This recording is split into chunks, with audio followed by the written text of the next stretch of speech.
Te damos gracias, Señor, esta mañana. Toda la gloria y toda la honra es solamente para ti. Bendito seas hoy y siempre. Y por los siglos de los siglos, nosotros te adoraremos y te cantaremos.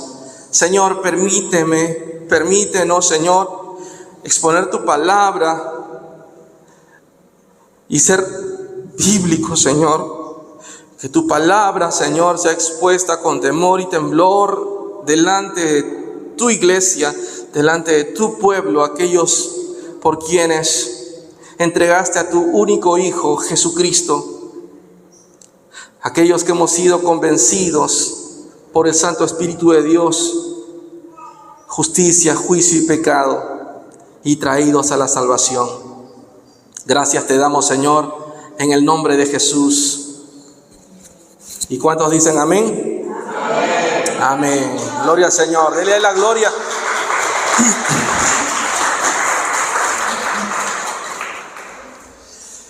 Bienvenidos sean todos mis hermanos. Qué alegría verlos. Qué bueno estar juntos aquí en la casa del Señor. Hoy continuamos meditando las Escrituras. ¿Sí? Y estamos en Efesios capítulo 2, versos 1 al 10. Si tienen su Biblia. Gracias, Renzo, no sabes cuánto me ayuda eso. La señal en la pantalla se perdió. Vamos a leer la Biblia. Si la tienen allí a la mano, Efesios capítulo 2, versos 1 al 10. Leamos así la palabra de Dios. Y Él les dio vida a ustedes que estaban muertos en sus delitos y pecados, en los cuales anduvieron en otro tiempo, según la corriente de este mundo, conforme al príncipe de la potestad del aire, el espíritu que ahora opera en los hijos de desobediencia. Entre ellos también todos nosotros, ¿quiénes, hermanos? ¿Todos qué? Nosotros vivíamos en las pasiones de nuestra carne, satisfaciendo los deseos de la carne y de la mente, y éramos por naturaleza hijos de ira, lo mismo que los demás. Pero Dios, que es rico en misericordia, por causa del gran amor con que nos amó, aun cuando estábamos muertos en nuestros delitos y pecados, nos dio vida juntamente con Cristo. Por gracia ustedes han sido salvados, y con Él nos resucitó, y con Él nos sentó en los lugares celestiales en Cristo Jesús, a fin de poder mostrar en los siglos venideros las sobreabundantes riquezas de su gracia por su bondad para con nosotros en Cristo Jesús. Porque por gracia ustedes han sido salvados por medio de la fe, y esto no procede de ustedes, sino que es don de Dios, no por obras, para que nadie se gloríe, porque somos hechura suya, creados en Cristo Jesús para hacer buenas obras, las cuales Dios preparó de antemano para que anduviéramos en ellas. Amén. Anduviéramos en ellas. Bueno, quiero recapitular empezando la parte final de la semana pasada, cuando les pedí que tuvieran en cuenta 3 términos muy importantes. Así que quiero recordarles lo que terminé la semana pasada al mencionar 3 frases, 3 palabras: justicia, misericordia y gracia. ¿Sí? Y habíamos dicho que justicia es recibir lo que mereces, ¿verdad? Yo no sé si tenemos las diapositivas ya listas. Que justicia es recibir lo que mereces. Pero también habíamos visto enseguida que misericordia, ¿qué era? Exacto. Misericordia es no obtener lo que mereces. Y gracia es obtener lo que no mereces. ¿Queda claro? Gracia es obtener lo que no mereces. Esto es clave, esto es muy muy importante. Muy bien. David, no sé si puedes ayudar en la parte de arriba, por favor. Creo que están en complicaciones. Ahí en la parte de arriba con las diapositivas. Entonces, hermanos, justicia, misericordia y gracia, ténganlo en cuenta. Y había comentado lo siguiente, para poder aplicar lo que es la justicia, lo que es la misericordia y lo que es la gracia. Y usé el ejemplo de una familia aquí, mencionando, por ejemplo, hoy usamos a Víctor, por ejemplo, el hijo de Anita. Y su padre le dice a Víctor, Víctor, ten cuidado, no vayas a meter el lapicero en el ventilador que está encendido. Ya papá, dice el hijo. De pronto papá se va a hacer sus cosas y viene Víctor, no ve a nadie, agarra el lapicero y lo mete al ventilador. Hace todo lo contrario. Y cuando esto se estropea y suena fuerte, el papá voltea y el hijo le dice, papá, lo hice sin querer. ¿Cuántos han hecho eso? Han dicho, lo hice sin querer. Apliquemos en este caso la justicia, la misericordia y la gracia. La justicia, ¿qué requiere aquí? En este caso, un castigo. Requiere un castigo, se merece el castigo, puesto que se le había advertido. Y de todos modos, metió el lápiz en el ventilador. La justicia dice que merece un castigo. Ahora bien, la misericordia, ¿cómo aplicamos la misericordia aquí? Ángelo, su padre, toma aire. En lugar de castigarle, lo mira con ternura al hijo, le da un abrazo, le da un beso y le dice, hijo, yo te amo, yo te quiero. Punto. Pero vamos a aplicar la gracia en este caso. En vez de castigarle, en vez de decirle solamente, hijo, yo te amo, toma a su hijo y lo lleva a Coney Park o a Playland Park. Después de eso le lleva a comer pizza con su gaseosa y le hace pasar el tiempo más divertido del mundo. La pregunta es, ¿se merecía Víctor eso? No, no se lo merecía. ¿Qué merecía? Un castigo. Pero su padre decidió por amor a él mostrarle la gracia. Porque gracia es obtener lo que no mereces. Y aquí los slides o las diapositivas, vemos al reverendo Terry Johnson y él define la gracia de la siguiente manera. Lo podemos apreciar tal vez. Él dice esto, que la gracia es la determinación de Dios de mirarnos con favor y librarnos de nuestra locura. Eso es la gracia. La determinación de Dios de mirarnos con favor y librarnos de nuestra locura. Veamos qué es lo que dicen los versos 1 al 3. Les pido que estén en Efesios capítulo 2, que es el pasaje central del cual nosotros hoy estamos meditando. Y aquí en estos 3 primeros versos, el apóstol Pablo, como un abogado, expone un caso. Y él es muy metódico en su razonamiento. Él quiere demostrar que todos somos salvos solamente por gracia. Y él va a decir, así éramos. ¿Cómo éramos? Leamos la Biblia. Estábamos primero muertos. Seguimos, por favor. Así éramos, estábamos muertos. ¿Dónde dice eso, amigos míos? Hermanos, centrémonos en las Escrituras. La Biblia dice en Efesios capítulo 2, podemos ir a Efesios capítulo 2, verso 1, lo siguiente. ¿Qué dice? ¿Qué dice, hermanos? ¿Pueden leer eso? ¿Cómo estaban? ¿Cómo estábamos?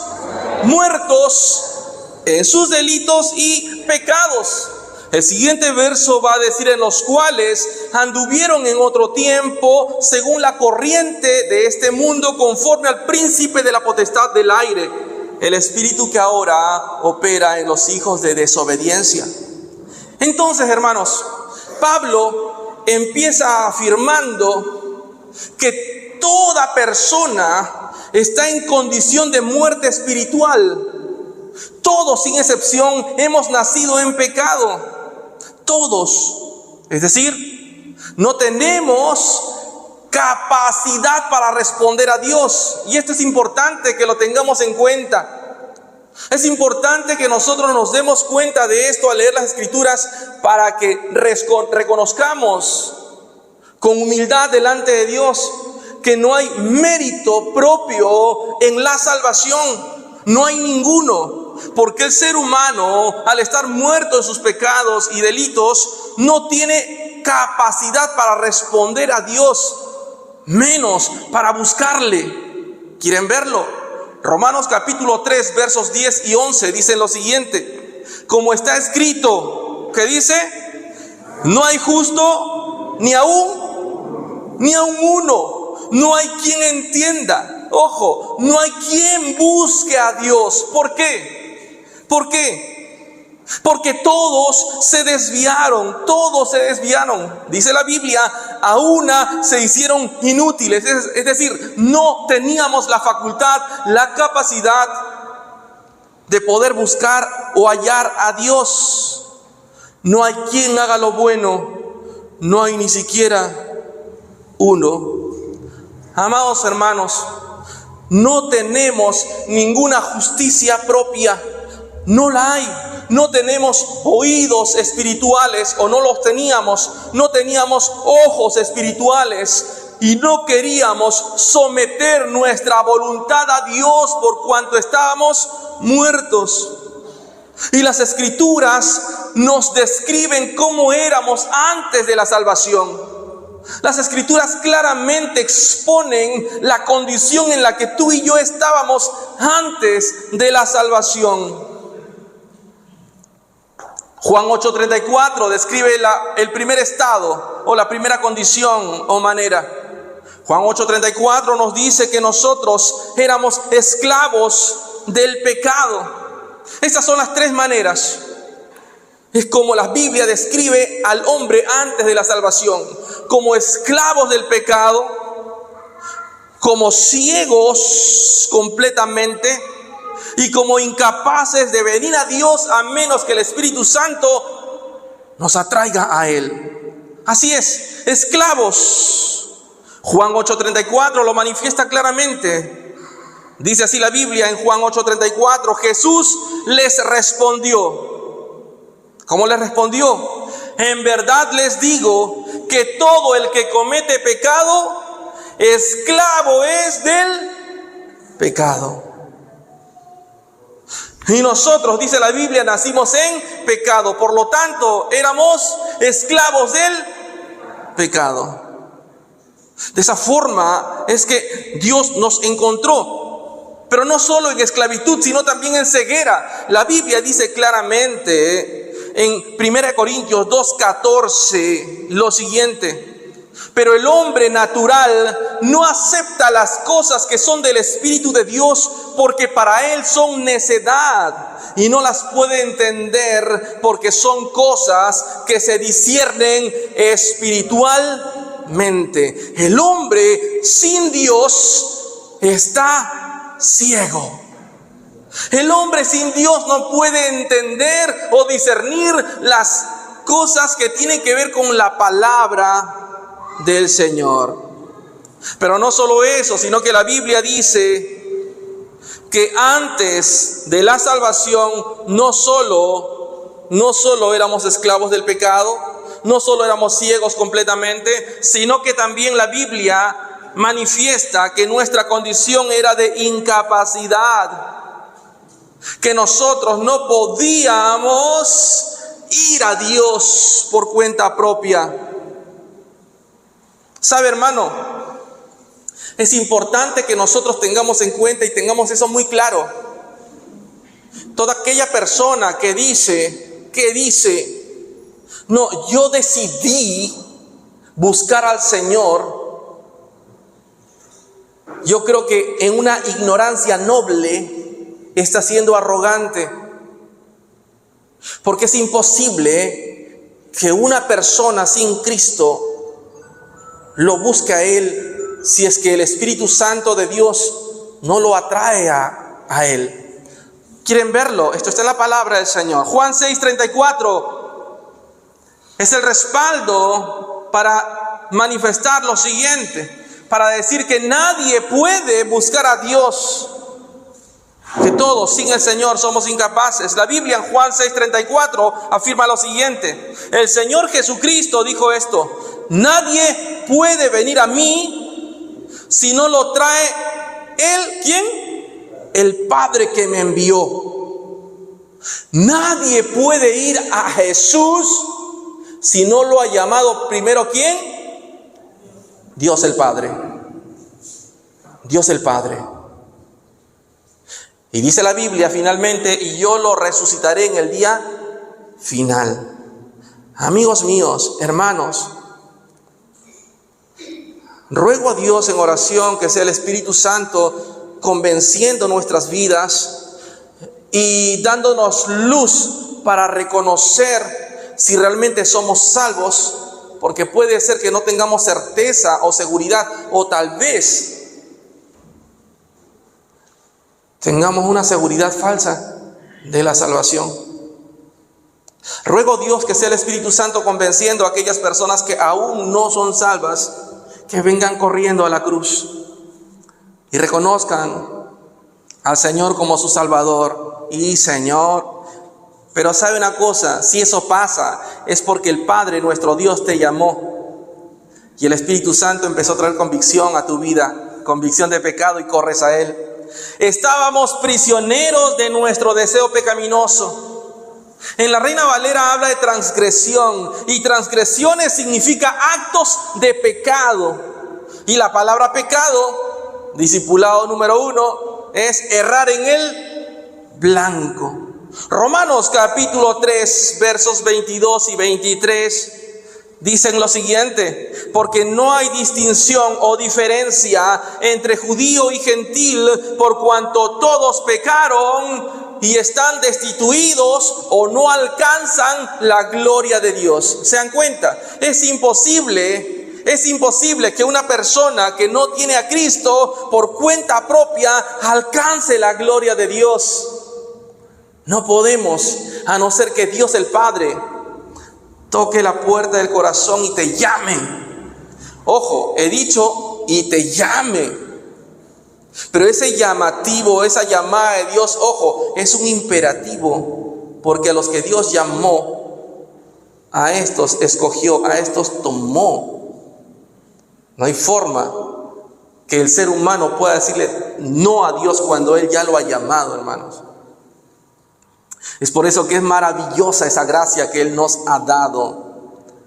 Por eso cantamos esa gracia. Pero bueno, vamos a llegar en unos minutos al resto de este versículo. Estábamos nosotros ¿en qué condición? Cautivos de los caminos de este mundo. Cautivos de los caminos de este sistema, que lo único que hacen es esclavizarnos al pecado. Y el apóstol Juan en su primera carta, capítulo 2, versos 15 al 16, el apóstol Juan, primera de Juan, capítulo 2, 15 al 16, ¿qué es lo que dijo? Escuchen bien, iglesia, escuchen bien, mis hermanos. Él dijo esto: no amen al mundo ni las cosas que están en el mundo. Si alguien ama al mundo, el amor del Padre no está en él. ¿Cómo? Si alguien ama al mundo, o sea, si tu pasión está en las cosas de este mundo, si tu pasión son solo las añadiduras, la Biblia dice que el amor del Padre no está en ti.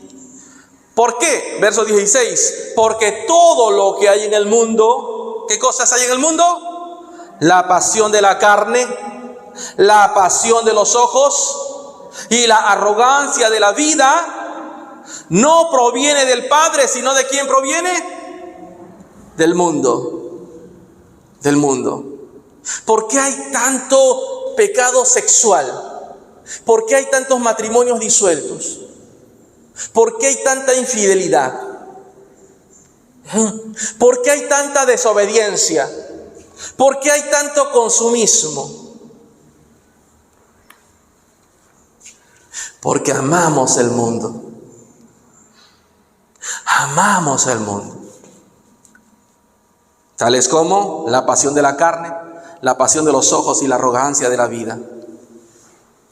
Fuimos encadenados por el gobernante del aire, dice la Biblia, antes de venir a Cristo. Estábamos encadenados, y esta es una descripción de Satanás y sus fuerzas malignas. En esa condición estábamos, amigos míos. Y Pablo escribe esta advertencia a la iglesia en Éfeso en el capítulo 6, verso 12. Pablo va a decir lo siguiente, que nuestra lucha no es contra sangre y carne, sino contra principados, contra potestades, contra los poderes de este mundo de tinieblas, contra las fuerzas espirituales de maldad en las regiones celestes. Así es, hermanos, hay una lucha terrible, una lucha frontal que el cristiano tiene que enfrentar continuamente.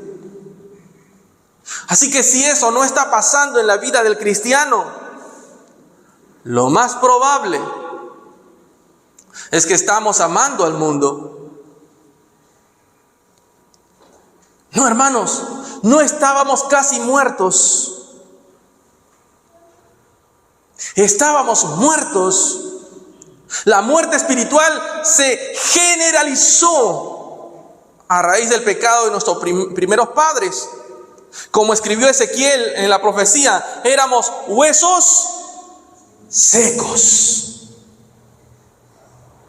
Huesos secos. Estábamos desesperados e impotentes para salvarnos a nosotros mismos. Esa era nuestra condición. Así que no solo estábamos muertos, sino que también estábamos en rebeldía desafiante, como podemos ver en la diapositiva, en rebeldía desafiante. Así es, una rebelión continua. No solo muertos, sino que la rebeldía en nuestro interior estaba siempre activa en contra de Dios. Efesios capítulo 2, verso 3 lo dice. Todos nosotros en otro tiempo vivíamos, ojo, cuando no éramos salvos. O si aún no eres salvo, la Biblia te está describiendo, si tú aún no has hecho a Cristo el Señor de tu vida, la Biblia te está describiendo diciendo que estás viviendo en las pasiones de tu carne, satisfaciendo los deseos de la carne y de la mente. Pero aquellos que hemos sido llamados a salvación, y esto no es por nosotros, no es por mérito propio, ya que hemos leído que no hay distinción entre judío o gentil, sino que Dios llama como Él quiere y por gracia. Pero nuestra condición era esa, vivíamos en los deseos de la carne. Y Pablo escribió a los cristianos gálatas que hay una batalla en curso. Una batalla en curso, y antes de Cristo, esa batalla la hemos perdido una y otra vez, una y otra vez, una y otra vez. Ustedes conocen a personas que siempre deciden empezar de nuevo porque quieren hacer las cosas bien, sin embargo vuelven a caer en el pecado. Y luego vuelven a caer, y vuelven a caer, y vuelven, y pierden batalla tras batalla, batalla tras batalla, batalla tras batalla. Estamos queriendo hacer las cosas o tener victorias de acuerdo a nuestra propia fuerza. Y eso no es posible. Gálatas capítulo 5, versos 16 al 18.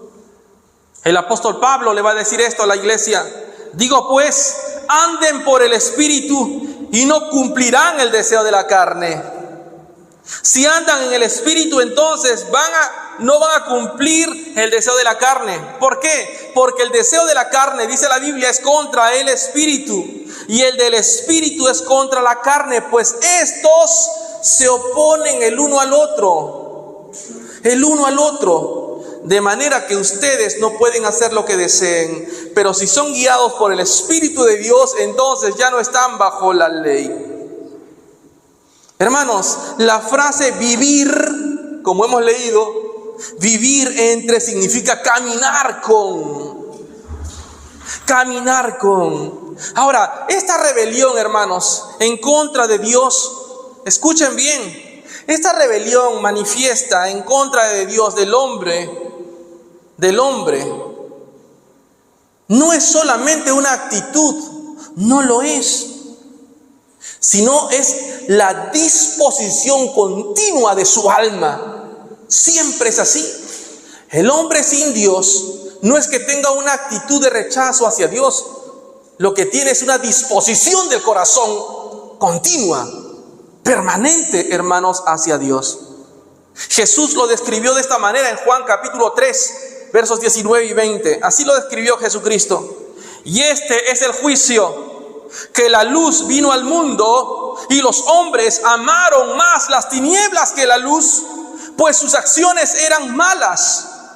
Porque todo el que hace lo malo odia la luz y no viene a la luz para que sus acciones no sean expuestas. Mi pregunta es, cuando el ser humano está haciendo algo malo, lo hace a luz pública.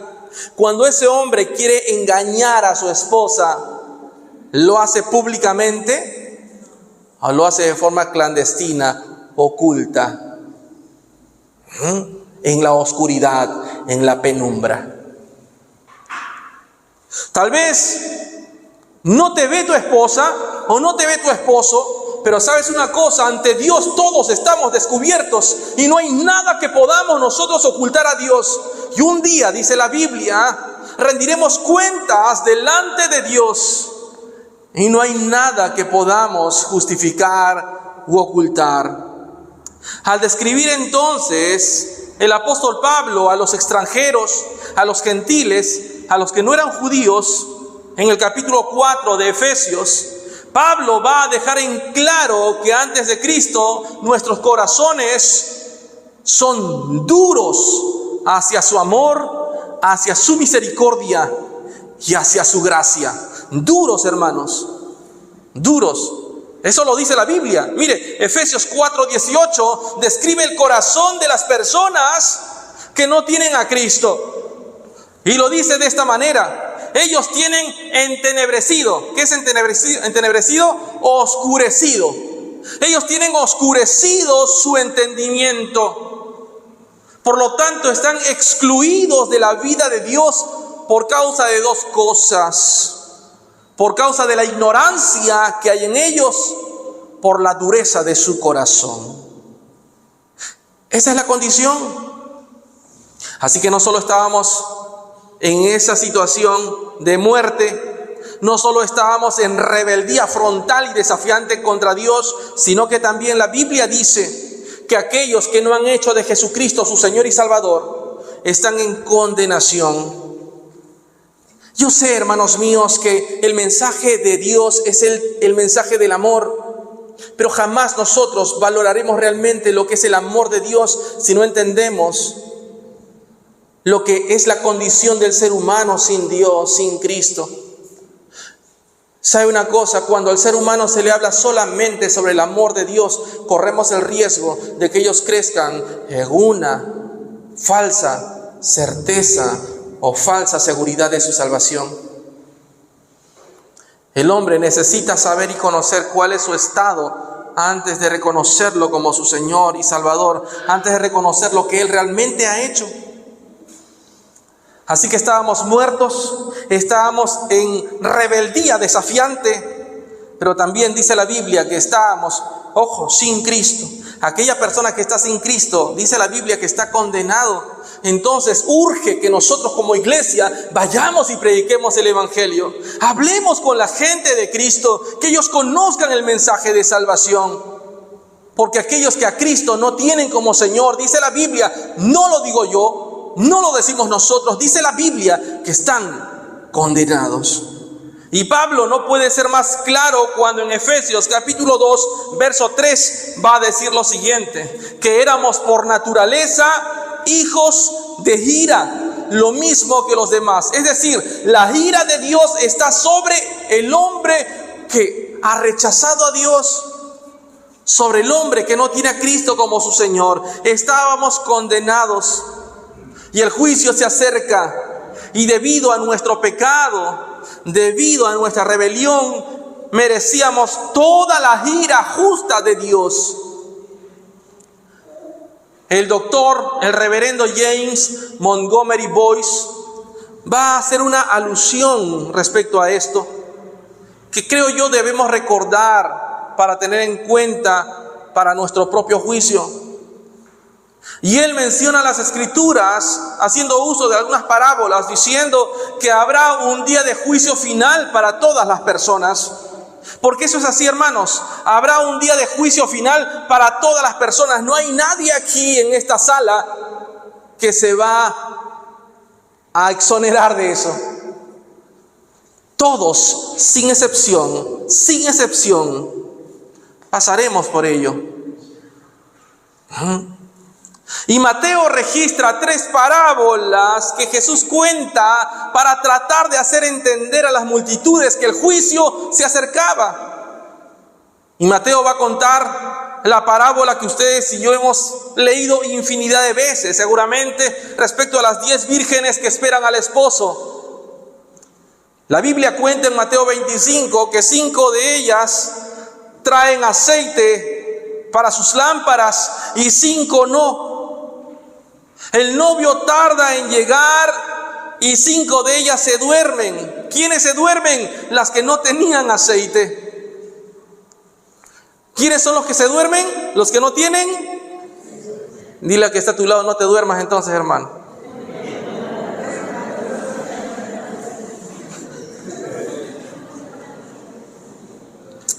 Cinco tenían aceite para sus lámparas y las otras 5 no lo tenían. Y estas 5 que no tenían el aceite se duermen. Y cuando se enteran de que el novio ya está en camino, las 5 que no tienen aceite piden a las 5 que sí tienen y que compartan. Ellas no tenían suficiente aceite para compartir. Así que las 5 tuvieron que salir a comprar, a buscar aceite.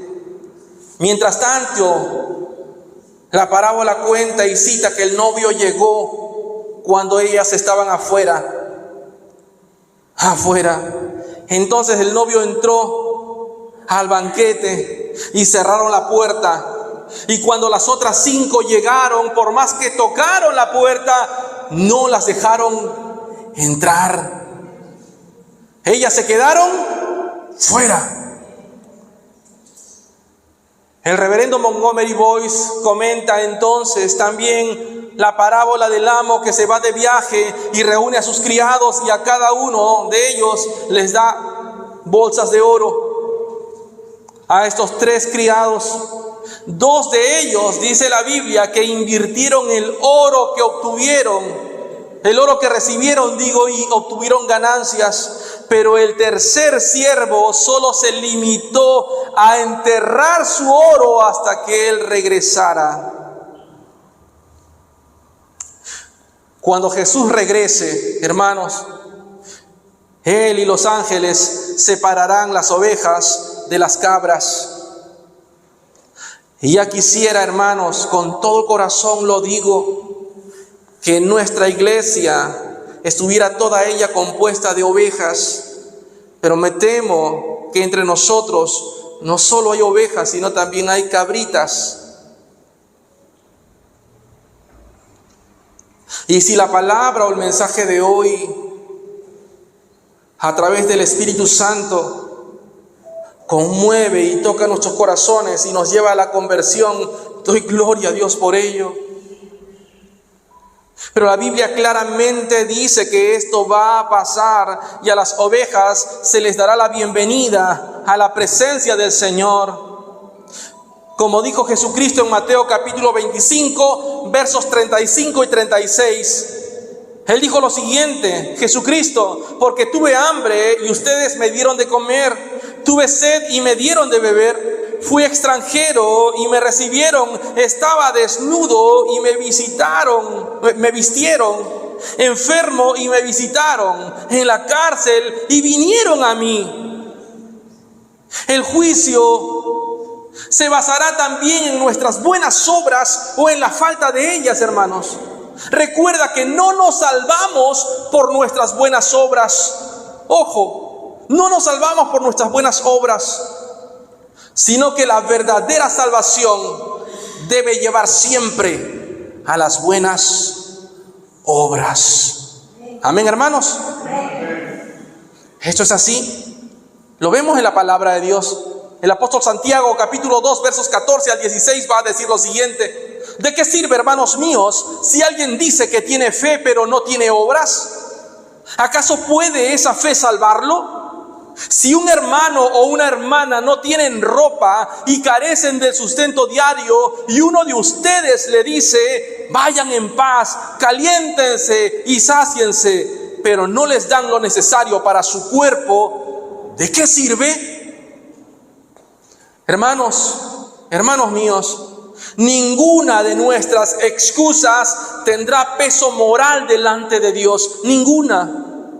Romanos capítulo 3, verso 19 nos dice: ahora bien, sabemos que cuanto dice la ley, lo dice a los que están bajo la ley, para que toda boca se cierre o se calle y todo el mundo sea hecho responsable delante de Dios. Hermano, la Biblia dice que el Señor ha puesto su ley en cada corazón, sea cristiano o no.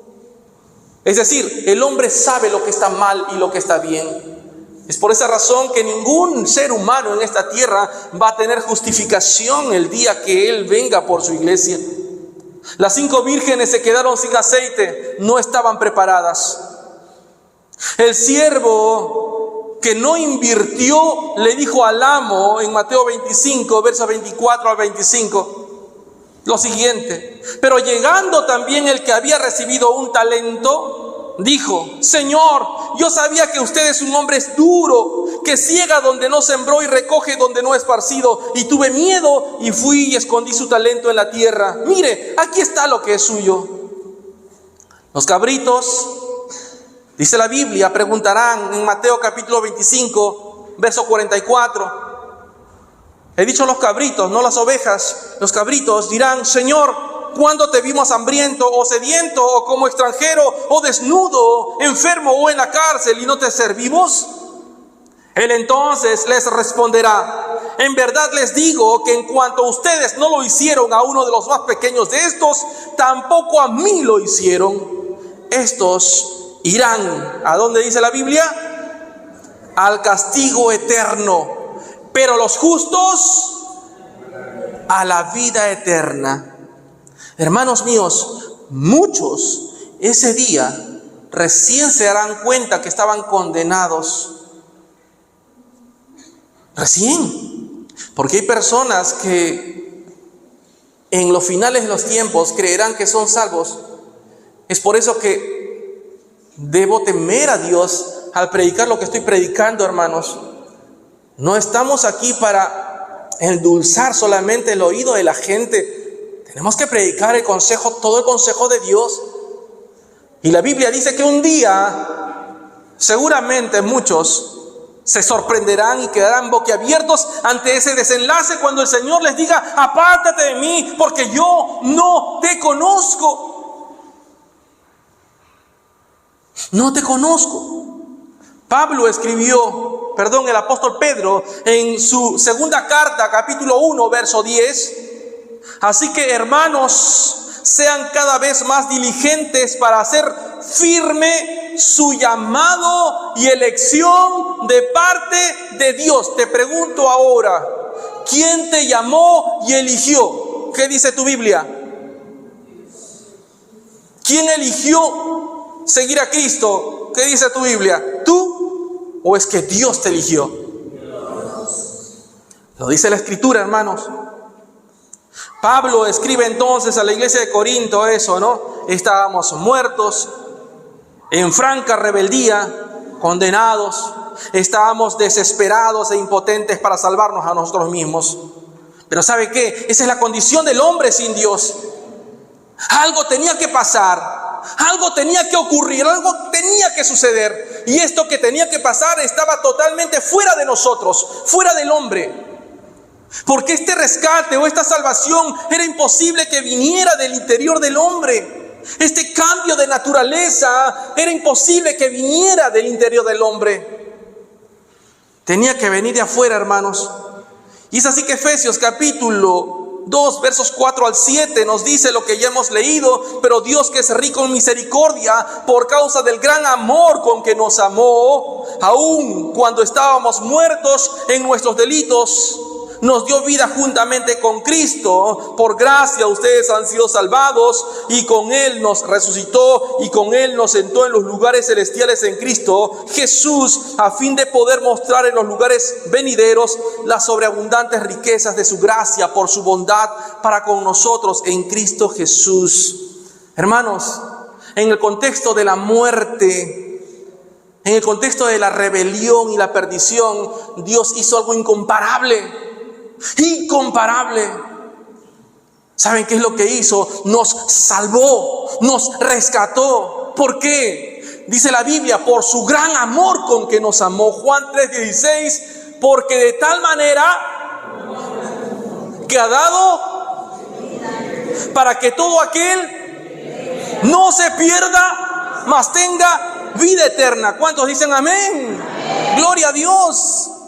Romanos capítulo 5, versos 6 y 8 dice: porque mientras aún éramos débiles, es decir, impotentes, a su tiempo Cristo murió por los impíos. Verso 8: pero Dios demuestra su amor para con nosotros, en que siendo aún pecadores, Cristo murió por nosotros. Por nosotros. ¿Por qué? ¿Por qué, hermanos, pasó eso? ¿Por qué murió por nosotros? ¿A causa de qué? Salmo 103, versos 8 en adelante nos dice lo siguiente: compasivo y clemente es el Señor, lento para la ira y grande en misericordia. Sí, así es el Señor. No luchará con nosotros para siempre, ni para siempre guardará su enojo. No nos ha tratado conforme a nuestros pecados, ni nos ha pagado conforme a nuestras iniquidades. Mire lo hermoso de Dios, verso 11: porque como están de altos los cielos sobre la tierra, así es de grande su misericordia para con los que le temen. Como está de lejos el oriente del occidente, así alejó de nosotros nuestras transgresiones. Gloria a Dios. Nos rescató, nos salvó. Y no solo eso, hermanos, sino que nos hizo vivir con Cristo. ¿Qué hizo Él? Dice la Biblia que nos dio vida mientras estábamos muertos. Hermanos míos, ojo, este no es un plan o un tratamiento médico. No es un plan de medicación del comportamiento, ni un intento de convertirnos en buenas personas o en mejores personas, o sacar, como dicen por ahí, la mejor versión de ti mismo. Un Samuel Plus. No, hermanos. No se trata de eso. A esto se refería cuando Jesucristo le dijo a Nicodemo, Juan capítulo 3, versos 1, 2, 3 en adelante, que debía nacer de nuevo. No ser una mejor persona, sino nacer de nuevo. Jesús no murió en la cruz del Calvario para hacer buenos a los malos. Él murió en la cruz del Calvario para dar vida nueva a los que estaban muertos. Eso es lo que hizo Jesús en la cruz del Calvario. Murió en ese lugar para dar vida nueva a los muertos, 2 Corintios 5, 17. De modo que si alguno está en Cristo, nueva, las cosas viejas pasaron, ahora todas son hechas nuevas. ¿Por qué? Simplemente por su gracia. no la merecíamos, no la ganamos. ¿Y por qué lo hizo entonces nuestro Dios?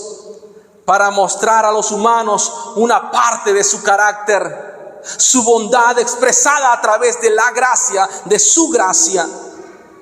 Dije que volveríamos a este verso en Romanos 3, 22, 23, porque no hay distinción o diferencia entre judío y gentil, por cuanto todos pecaron y no alcanzaron o están destituidos de la gloria de Dios.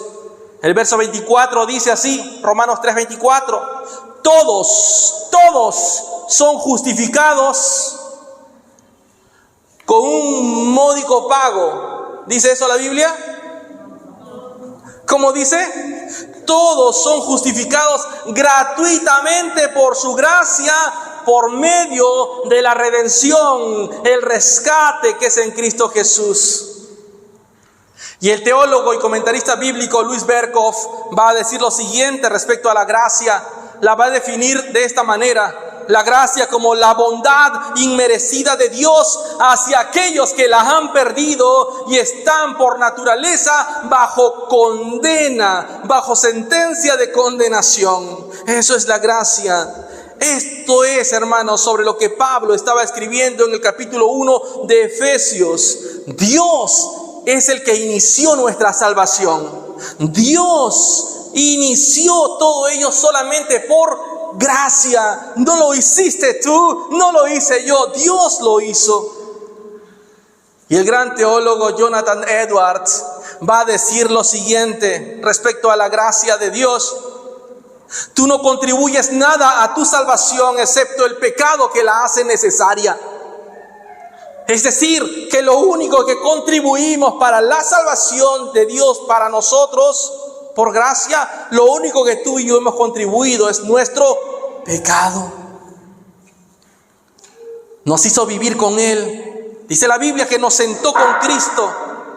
Nos sentó con Cristo. Dios no solo nos dio vida con Cristo, sino que nos resucitó con Cristo, nos sentó en los lugares celestiales y nos dará las riquezas incomparables de su gracia para siempre a nosotros en Cristo. No, hermanos, no voy a hablar de prosperidad, no va a caer lluvia de oro aquí, hermanos, ni mucho menos, sino que las riquezas incomparables de las que Dios habla no empiezan jamás por las añadiduras. Nunca, hermanos. Separados de Cristo, estábamos y estamos separados de Cristo, muertos espiritualmente. Unidos a Cristo, hermanos, estamos vivos espiritualmente, vivos. Y la Biblia dice que Él nos hizo vivir con Cristo, en Cristo.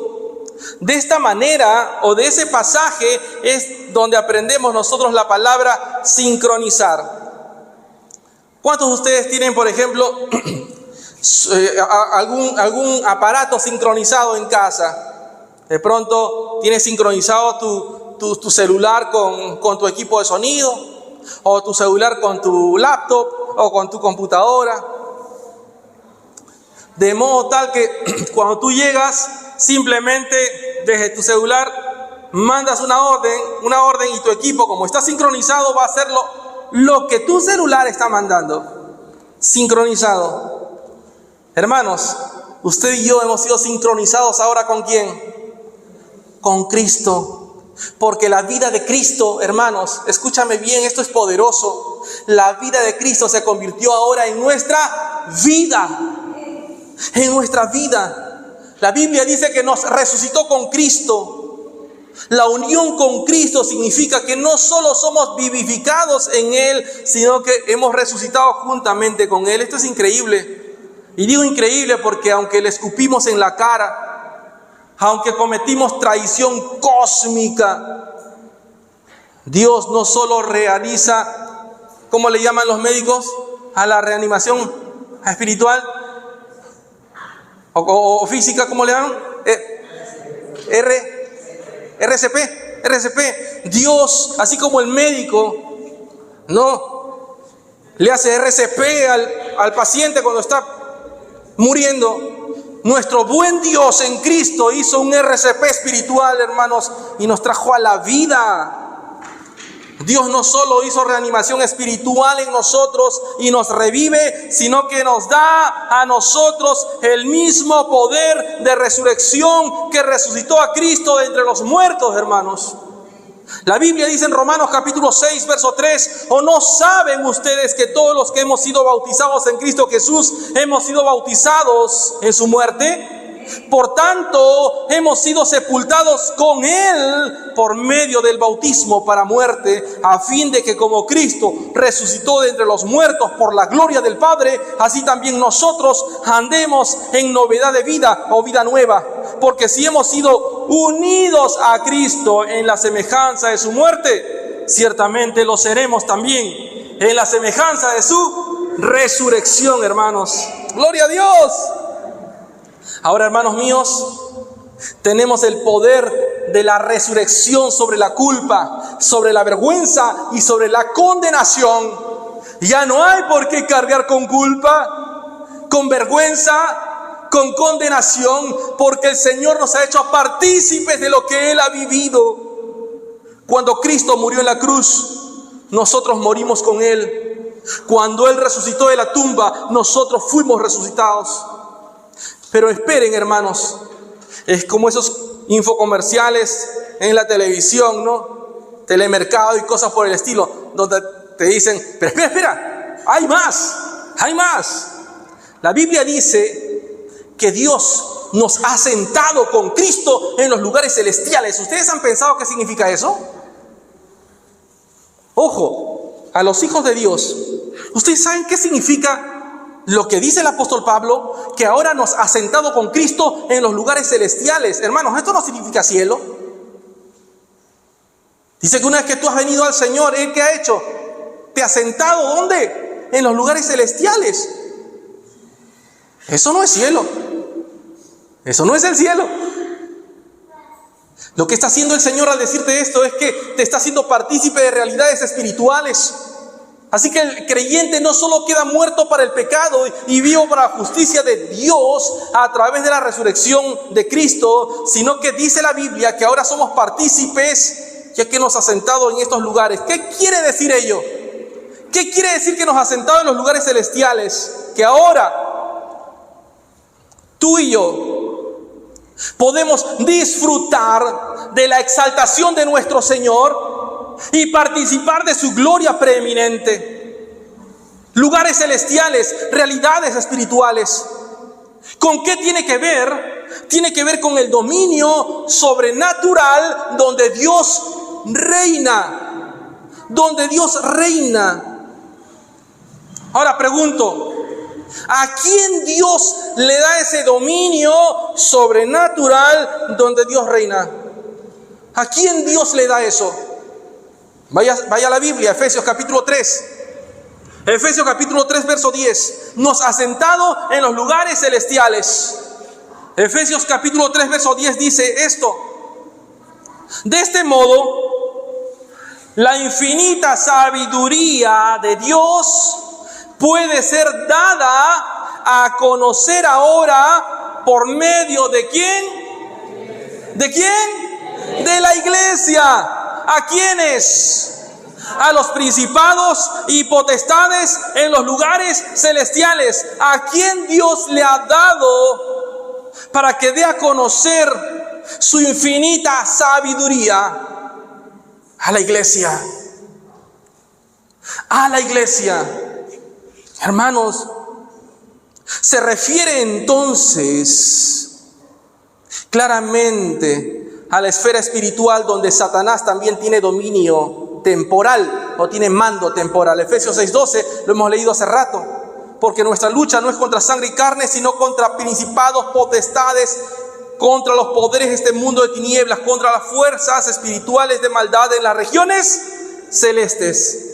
Es a ellos, hermanos, también a quien nosotros tenemos que declararles que Jesús es el Señor del universo, que Él es el Dios y creador de todo cuanto existe. Entonces, los lugares celestiales es el campo también, hermanos, escuchen bien, donde están las bendiciones del creyente y para el creyente. Lo dice la Biblia, Efesios 1:3, bendito sea el Dios y Padre de nuestro Señor Jesucristo, que nos ha bendecido con toda bendición. ¿En dónde? En los lugares celestiales, en Cristo. En Cristo. Hay más. También es el campo espiritual donde está nuestra herencia, hermanos. Nos ha sentado en los lugares celestiales. Es el lugar donde está tu herencia. 1 Pedro 1:3. Nos ha hecho nacer. ¿Para qué? Para obtener una herencia. ¿Y cómo es esta herencia? Incorruptible, inmaculada e inmarcesible, dice la Reina Valera, o que no se marchita, reservada en los cielos para ustedes. Pregunto, ¿qué herencia tú ya has recibido que es incorruptible, que es inmaculada y que no se marchita? ¿Qué herencia aquí tú ya has recibido? Amén. Tu salvación, porque tu salvación no se puede marchitar, no se puede contaminar, no se puede corromper. ¿Por qué? Porque la salvación no es tuya. Dice la Biblia que la salvación es del Señor. Del Señor. Entonces ese lugar, hermanos, los lugares celestiales en Cristo, nos ha hecho sentar ahí donde están escondidos nuestros afectos y donde disfrutamos de nuestra comunión con el Señor. Es el campo espiritual de donde procede toda revelación divina, a donde llegan nuestras peticiones y las expresiones de alabanza. Jesús es exaltado en todo lo que nosotros hacemos, hermanos, porque vamos a la palabra. Vamos a la palabra. Entonces es importante que entendamos esto, que Dios nos ayude, hermanos. Todo lo que somos, lo que tenemos, es por pura gracia. Por pura gracia. La fe es la manera por la que se recibe la gracia. Pero fíjate bien, es un regalo de Dios. La gracia, la fe, todo el proceso, hermanos, es un regalo de Dios. Y Pablo va a dejar siempre claro eso. No es por obras, para que nadie se jacte, para que nadie se gloríe. Es más, él dijo que el que se gloríese ¿en quién? En el Señor. ¿Por qué? Porque la salvación es del Señor. Hoy quiero orar con ustedes y terminaría solamente diciéndoles que la forma en que nosotros podemos aplicar lo que hemos escuchado de la palabra de Dios es que es muy útil para nosotros hoy. Es que el entendimiento de la gracia nos debe llevar a una adoración humilde. Hermanos, varias veces en sus escritos el apóstol Pablo se siente tan abrumado por la bondad, por la gracia, por la misericordia de Dios, que estalla en adoración. Sí, Pablo estalla en adoración. Romanos capítulo 11, por ejemplo, viene a mi memoria. Hay un estallido de adoración que está en mi primer página de la Biblia, en la que Pablo va a decir en el capítulo 11, verso 33, oh profundidad de las riquezas y de la sabiduría del conocimiento de Dios, cuán insondables son sus juicios e inescrutables sus caminos. Pues ¿quién ha conocido la mente del Señor? ¿O quién llegó a ser su consejero? ¿O quién le ha dado a él primero para que se le tenga que recompensar? Porque de él, por él y para él son todas las cosas. A él sea la gloria para siempre. Amén. El apóstol Pablo, en un estallido de adoración, va a decir a la iglesia en Corinto: porque ¿quién te distingue? ¿Qué tienes que no recibiste? Y si lo recibiste, ¿por qué te jactas como si no lo hubieras recibido? Pablo, hermanos, aquí muestra que el gloriarse uno mismo contradice la realidad de que todo lo que tú y yo hemos recibido es por gracia, todo viene de Él. Entonces, apliquemos la gracia, hermanos, a través de una adoración humilde, pero no solo eso, sino a través de un servicio que agrada a Dios. Si en verdad somos salvos por gracia todos aquí, entonces necesitamos confiar en su poder para ser usados en el servicio de la obra del Señor. El Señor Jesús dijo en Juan: yo soy la vid y ustedes son los sarmientos o los pámpanos. El que permanece en mí y yo en él, este dará mucho fruto, porque separados de mí nada podéis hacer. Hoy cantamos este himno compuesto por John Newton, Amazing Grace, y él dijo lo siguiente a finales de su vida ya. John Newton dijo esto: no soy lo que debería ser, qué imperfecto y deficiente. No soy lo que deseo ser, aborrezco lo que es malo y me aferraría a lo que es bueno. No soy lo que espero ser, pronto dejaré la mortalidad y con la mortalidad todo pecado e imperfección. Sin embargo, aunque no soy lo que debo ser, ni lo que deseo ser, ni lo que espero ser, puedo decir con verdad que no soy lo que una vez fui, esclavo del pecado y de Satanás, y puedo unirme de todo corazón al apóstol Pablo y reconocer: por la gracia de Dios soy lo que soy. Pónganse de pie, hermanos, y demos gracias al Señor. Vamos a orar y decirle al Señor que nos ayude y que nos traiga salvación esta mañana. Si tú aún no has reconocido a Jesucristo como tu Salvador y Señor, hoy te hago la invitación. Todos aquellos que creen en Él, dice la Biblia, reciben la facultad de ser llamados hijos de Dios y son libres o librados de la condenación y la ira justa de Dios. Mas aquellos que le rechazan, dice la palabra, que la ira de Dios está sobre ellos. Es nuestra oración y nuestro deseo que tú seas salvo de esta perversa generación y el Señor dé luz a tu vida. Señor, hoy oramos, Señor,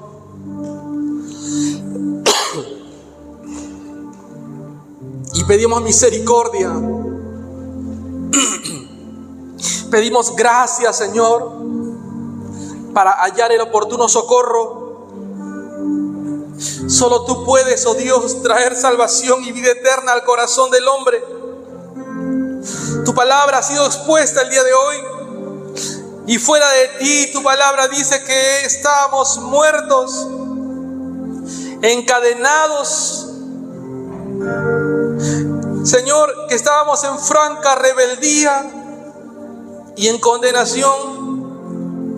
Mas tu palabra nos enseña que por amor fuiste al rescate, enviando a Jesucristo, tu único Hijo, para perdón de los pecados.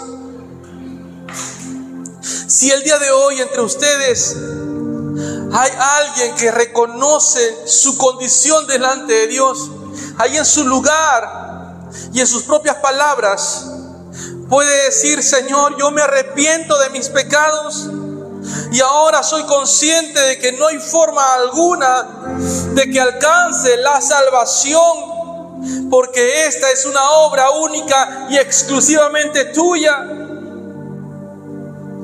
Entonces ven corriendo a Él y dile: Señor, me arrepiento de mis pecados, hazme una nueva criatura, hazme un nuevo ser, Señor. Cambia mi forma de pensar, resucítame a nueva vida, Señor.